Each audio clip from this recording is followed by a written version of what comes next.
Hi hello. അപ്പോൾ നമ്മുടെ കടയ്ക്കൽ തിരുവാതിരയുടെ വിശേഷങ്ങളെല്ലാം കഴിഞ്ഞ് ഞങ്ങൾ നേരെ പാരിപ്പള്ളി കൊടുമൂട്ടിൽ ശ്രീ ഭദ്രകാളി ക്ഷേത്രത്തിലെ ഉത്സവത്തിലേക്കാണ് പോകുന്നത്. എൻ്റെ സ്ഥലം കൊളമ്പടിയാണ്. അപ്പോൾ നമ്മളുടെ സ്വന്തം ഉത്സവമാണ് കൊടുമൂട്ടിൽ. അപ്പോൾ രാവിലെ തൊഴുവാനായിട്ട് നമ്മൾ രാവിലെയാണ് പോയത്. രാവിലെ അല്ല, അവിടെ ചെന്നപ്പോഴത്തേക്ക് 12 മണിയായി. അപ്പോൾ പോണ വഴിയിൽ തന്നെ ചെടിക്കടയും കാര്യങ്ങളൊക്കെ ഉണ്ടായിരുന്നു. പിന്നെ ഒരു ആനയെ കണ്ടു.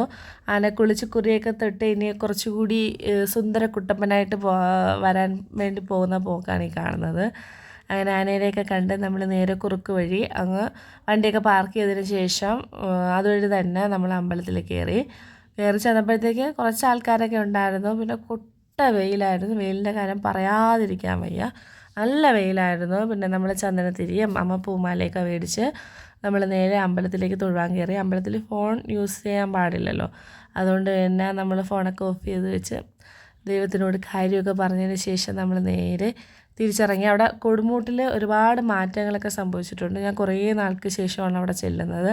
പുതുതായിട്ട് കെട്ടിടമൊക്കെ പണിതിട്ടുണ്ട്. പിന്നെ ഉത്സവമായതുകൊണ്ട് പിന്നെ ഫുള്ള് കടകളും കാര്യങ്ങളൊക്കെയാണ്. അങ്ങനെ ഞങ്ങളിത് തൊഴുതിട്ടൊക്കെ ഇറങ്ങിയപ്പോഴത്തേക്ക് നേരെ കാണുന്ന ഒരു കമ്മലിൻ്റെ ഇതും പിന്നെ മുറുക്കുണ്ടായിരുന്നു. പിന്നെ പാവയൊക്കെ വിൽക്കുന്ന ആൾക്കാരുണ്ടായിരുന്നു.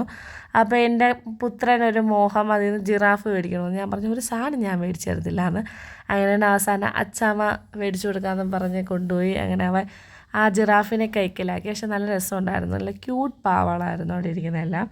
പിന്നെ ബാഗ്, കമ്മൽ, മൈലാഞ്ചി, കൊലുസ്, അങ്ങനെ തന്നെ ഉത്സവം പിന്നെ പറയണ്ടല്ലോ, ഉത്സവത്തിന് ഇല്ലാത്ത സാധനങ്ങളൊന്നും കാണത്തില്ല. അവരൊക്കെ വെയിലത്ത് വന്നിരുന്ന് വിൽക്കാനായിട്ട് വന്നിരിപ്പുണ്ട്. അങ്ങനെ ഞങ്ങളൊന്നും മേടിച്ചൊന്നുമില്ല, കാണുന്നതിന് പൈസയൊന്നും കൊടുക്കണ്ടല്ലോ. അങ്ങനെ നേരെ കണ്ട് നേരെ ഫുഡിൻ്റെ അടുത്തോട്ട് പോയി. ഫുഡും സ്ഥിരം നമ്മുടെ ഉത്സവ സ്ഥലത്തൊക്കെ കാണുന്ന ആ സെയിം സാധനം തന്നെ. കുലുക്കി സർബത്ത് ഇല്ലാത്ത ഇപ്പോൾ എന്ത് ഉത്സവം, അതുപോലെയാണ് ഇപ്പോൾ എല്ലാ സ്ഥലത്തും കുലുക്കി സർബത്ത്, പാനിപൂരി, പിന്നെ പൊരി ഐറ്റംസ്, ഐസ്ക്രീം.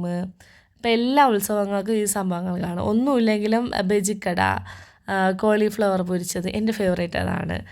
പക്ഷെ അതൊന്നും രാവിലെ മേടിച്ചില്ലായിരുന്നു. അപ്പം ജസ്റ്റ് ഒന്ന് നമ്മളൊന്ന് കറങ്ങി കാണാമെന്ന് വിചാരിച്ചു. അങ്ങനെ ഫുള്ള് കറങ്ങി കണ്ട് തൊട്ടടുത്ത് തന്നെ മേളയുണ്ടായിരുന്നു. ഞാനും അമ്മയും കൊച്ചും കൂടി ഇതെല്ലാം കറങ്ങി കണ്ടതിന് ശേഷം പിന്നെ മേളയിലോട്ട് കയറി.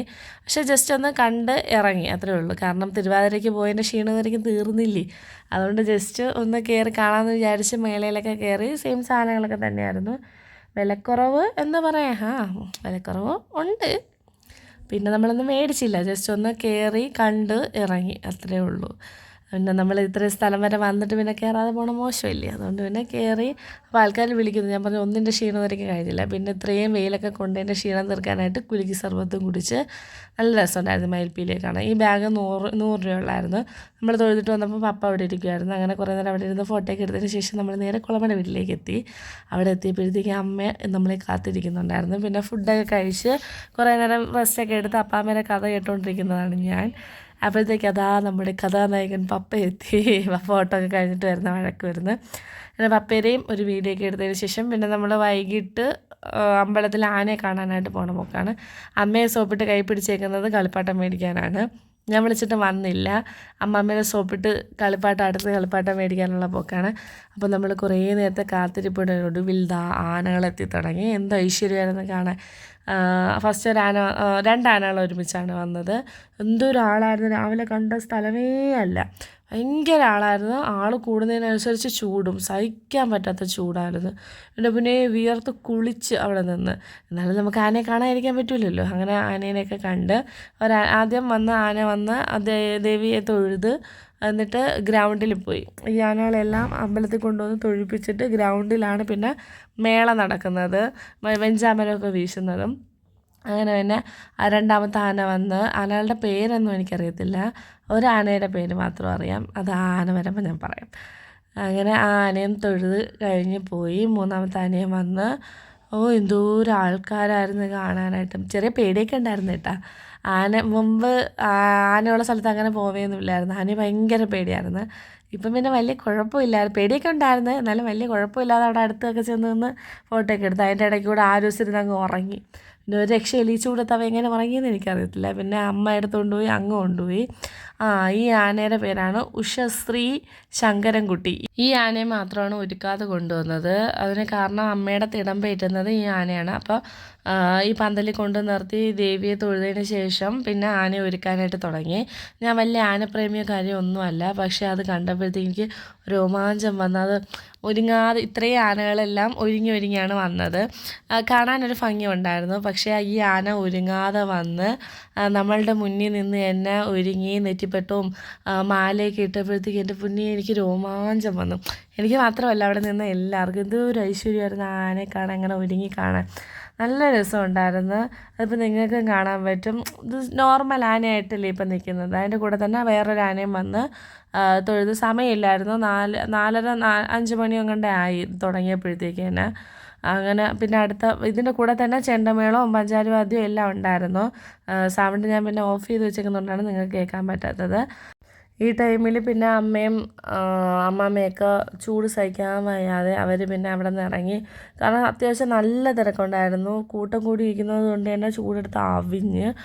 പിന്നെ ആരൂസ് ഉറങ്ങിയതുകൊണ്ട് പിന്നെ അവനെയും കൊണ്ട് അവരങ്ങ് വെളിയിൽ ഇറങ്ങിപ്പോയി. ഞാൻ മാത്രം ഇവിടെ നിന്ന് കണ്ട് ആസ്വദിച്ച്. അങ്ങനെ നമ്മുടെ ശങ്കരൻകുട്ടിയെ ഒരുക്കുന്നതാണ് നിങ്ങൾ കണ്ടുകൊണ്ടിരിക്കുന്നത്. മുകളിലിരുന്ന ആൾ മാറിയിട്ട് പിന്നെ ആനപ്പാപ്പാൻ കയറിയാണ് പിന്നെ അവനെ ഒരുക്കിയത്. ഫസ്റ്റ് നെറ്റിപ്പട്ടം മാലയൊക്കെ ഇട്ടതിന് ശേഷം പിന്നെ നെറ്റിപ്പട്ടം കൊണ്ടുവന്ന് ആ നെറ്റിപ്പട്ടം ഇടുമ്പോൾ തന്നെ ആനയുടെ ലുക്ക് അങ്ങ് മാറി. ഞാൻ ഒരു പക്ഷേ ആദ്യമായിട്ട് കാണുന്നത് കൊണ്ടായിരിക്കും ഇങ്ങനെയൊക്കെ എനിക്ക് തോന്നുന്നത്. ആനയെ ആദ്യമായിട്ട് കാണുന്നതെന്നല്ല ഞാൻ പറഞ്ഞത്, ഇങ്ങനെ ആനേനെ നമ്മളെ മുമ്പിൽ വെച്ച് ഒരുക്കുന്നത് ആദ്യമായിട്ടാണ് കാണുന്നത്. പിന്നെ അവിടെ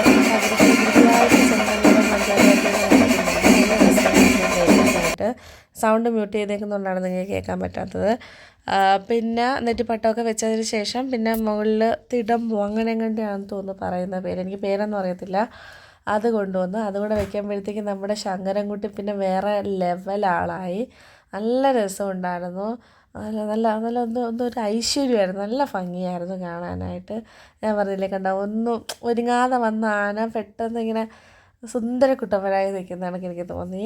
നല്ല രസമുണ്ടായിരുന്നു. അങ്ങനെ അവനും ദേവിയെ തൊഴുതതിന് ശേഷം പിന്നെ അവനെയും ഗ്രൗണ്ടിലേക്ക് കൊണ്ടുപോയി. അതിന് ശേഷം പിന്നെ അടുത്തത് വേറെ ആൾക്കാരെ ചെണ്ടമേളവും അവരെ കൂട്ടത്തിൽ മറ്റേ ബലൂൺ പറത്തി വിടുന്നുണ്ടായിരുന്നു. പക്ഷേ അത് ഇച്ചിരി ദൂരെയായിരുന്നു. അങ്ങനെ അതൊക്കെ വീഡിയോ എടുത്ത് ഭയങ്കര ആളായിരുന്നു. പിന്നെ അതിൻ്റെ ഇടയ്ക്ക് കൂടി ആരൂസ് പിന്നെ ഇനി വന്ന് ഞാനില്ലാത്ത ടൈമിൽ നോക്കി അമ്മാമ്മേനെയും കൊണ്ട് അച്ചാമ്മേനെയും കൊണ്ടും കുറേ കളിപ്പാട്ടമൊക്കെ മേടിച്ച് വന്ന് എന്നെ കാണിക്കുന്ന രംഗമാണ് ഈ കാണുന്നത്. പിന്നെ അവനവിടെ ആനയെ കാണേണ്ട, കളിപ്പാട്ടത്തിൻ്റെ അടുത്ത് പോയാൽ മതിയെന്നും പറഞ്ഞ് അവൻ പിന്നെ തിരിച്ച് അവരെയും കൊണ്ട് അങ്ങ് പോയി. പിന്നെ 1, 2 നമ്മൾ 7, 8 ആനയോളം കണ്ടായിരുന്നു. പിന്നെ അത്രയും ഇരുട്ടിയത് കൊണ്ട് നമ്മൾ പിന്നെ തിരിച്ച് പോവുകയാണ് ചെയ്തത്. ഇതിപ്പം ഏഴാമത്തെയോ 6-മത്തെ ആനയാണെന്ന് തോന്നുന്നു. അവിടെ വെഞ്ചാമരം വീശാനുള്ള സംഭവമൊക്കെ അവരുടെ കയ്യിലുണ്ടായിരുന്നു. പക്ഷെ അതൊന്നും കാണാൻ പറ്റിയില്ല, ഭയങ്കര തിരക്കായതുകൊണ്ട്. അത് ഗ്രൗണ്ടിലായതുകൊണ്ട് പോകാൻ പറ്റിയില്ല, ഭയങ്കര തിരക്കായിരുന്നു. അതുപോലെ ഇരുട്ടുകയും ചെയ്തായിരുന്നു. അതുകൊണ്ട് പിന്നെ നമ്മൾ പിന്നെ അതൊന്നും കാണാൻ നിന്നില്ല. 7-8 ആനേനെ കണ്ടതിന് ശേഷം പിന്നെ നമ്മൾ തിരിച്ചു പോവുകയാണ് ചെയ്തത്. എല്ലാ ആനകളും വന്ന് ദേവിയെ തൊഴുത് തിരിച്ചു പോവുകയാണ് ചെയ്യുന്നത്. ഓരോ ആന വരുമ്പോഴും അവരെ കരക്കാർ ചെണ്ടമേളം പൊളി രസമുണ്ടായിരുന്നു. നല്ല പൊളി വൈബായിരുന്നു. ചെണ്ടമേളം പഞ്ചാരവാദ്യവും മറ്റേ ഈ സംഭവത്തിൻ്റെ പേര് എനിക്കറിയത്തില്ല, അതൊക്കെ ഉണ്ടായിരുന്നു. അത് കൊള്ളായിരുന്നു കേട്ടോ, അതൊക്കെ പൊളിയായിരുന്നു. അങ്ങനെ നമ്മളുടെ അടുത്ത ആനക്കൂട്ടം വന്നു. ഒരൊറ്റ ആനയുടെ പേരെ ഞാൻ പഠിച്ചോളൂ. അത് പിന്നെ ഒരുക്കുന്ന ഇതായതുകൊണ്ടാണ് പിന്നെ ശ്രദ്ധിച്ചു നിന്നത്. ഇതിൻ്റെ ഒന്ന് പേരൊക്കെ അവിടെ വിളിച്ച് പറയുന്നുണ്ടായിരുന്നു, പക്ഷേ ഞാൻ ശ്രദ്ധിച്ചില്ല. അപ്പോൾ നമ്മുടെ അടുത്ത ആനക്കുട്ടനും വന്ന് ദേവിയെ തൊഴുത് അവരും ഗ്രൗണ്ടിലേക്ക് പോയി. മൊത്തത്തിൽ നല്ല രസമുണ്ടായിരുന്നു. ഉത്സവം എന്ന് പറയുമ്പോഴേ നമ്മുടെ ഈ കടയ്ക്ക് അങ്ങനെ അധികം ആനകളൊന്നുമില്ല. പക്ഷേ പാരിപ്പള്ളി ആ സൈഡിലോട്ടെല്ലാം ഉത്സവത്തിന് ഒരാനയെങ്കിലും കാണാം. അങ്ങനെ കുറേ നാളുകൾക്ക് ശേഷമാണ് ഒരു ആനയുള്ള ഉത്സവമൊക്കെ നമ്മൾ കണ്ടത്. അപ്പോൾ അതിൻ്റേതായ സന്തോഷമൊക്കെ എനിക്കുണ്ടായിരുന്നു. ഈ ആനയും വന്ന് ദേവിയെ തൊഴുത് കണ്ട് ചിഹ്നമൊക്കെ വിളിച്ചിട്ടാണ് പോയത്. അത് കേൾക്കാൻ നല്ല രസമുണ്ട്. അപ്പോൾ ആൾക്കാരിങ്ങനെ കൈയടിക്കുകയൊക്കെ ചെയ്തായിരുന്നു. അപ്പോൾ ഇങ്ങനെ തല ഉയർത്തിയൊക്കെ വന്നു ആന വന്നപ്പോഴത്തേക്ക് എല്ലാവരും കൈയടിക്കുകയും കൂവുകയൊക്കെ ചെയ്തായിരുന്നു. നല്ല രസമുണ്ടായിരുന്നു. പിന്നെ നമ്മൾ അധികം നേരം നിന്നില്ല, പിന്നെ തിരിച്ചു പോകാനായിരുന്നു. രാവിലെ കണ്ട ഉത്സവപ്പറമ്പേ അല്ല, ഭയങ്കര തിരക്കായിരുന്നു. ഞാൻ നോക്കുന്നത് എന്നെ പരിചയമുള്ള ആരെങ്കിലും ഉണ്ടോ എന്നാണ് ഞാൻ ഇങ്ങനെ നോക്കി പോണത്. അങ്ങനെ അമ്മ പാനിപ്പൂരി മേടിക്കാൻ കയറി, പിന്നെ കോളിഫ്ലവർ മേടിച്ചു. പിന്നെ വീണ്ടും ആ ഗ്യാപ്പിൽ, ഞാനില്ലാത്ത ഗ്യാപ്പിൽ അവൻ പോയി ഗെയിം കളിക്കുന്ന സാധനമൊക്കെ മേടിച്ചുകൊണ്ട് വന്നതാണ് കാണുന്നത്. പിന്നെ ചൂടായതുകൊണ്ട് വീണ്ടും കുലുക്കി സർബത്തൊക്കെ കുടിച്ച് ഭയങ്കര തിരക്കാണ്. തിരിച്ചിറങ്ങിയത് എങ്ങനെയാണെന്ന് നമുക്ക് അറിഞ്ഞുകൂടാ. ആൾക്കാരിങ്ങനെ തട്ടി ഇങ്ങനെ ഇറങ്ങുമായിരുന്നു. അങ്ങനെ തന്നെ പപ്പ വന്ന് പപ്പേരോടെ വഴിയിലെല്ലാം ലൈറ്റൊക്കെ ഇട്ടിട്ടുണ്ടായിരുന്നു. അതൊക്കെ കണ്ട് നമ്മൾ നേരെ വീട്ടിലേക്ക് പോയി. അപ്പോൾ ഇന്നത്തെ വീഡിയോ ഇത്രയേ ഉള്ളൂ. വീഡിയോ ഇഷ്ടപ്പെട്ടാൽ ലൈക്ക് ചെയ്യുക, ഷെയർ ചെയ്യുക, സബ്സ്ക്രൈബ് ചെയ്യുക. അപ്പോൾ പുതിയൊരു വീഡിയോയുമായിട്ട് വരുന്നത് വരെ ടാറ്റാ ബൈ ബൈ.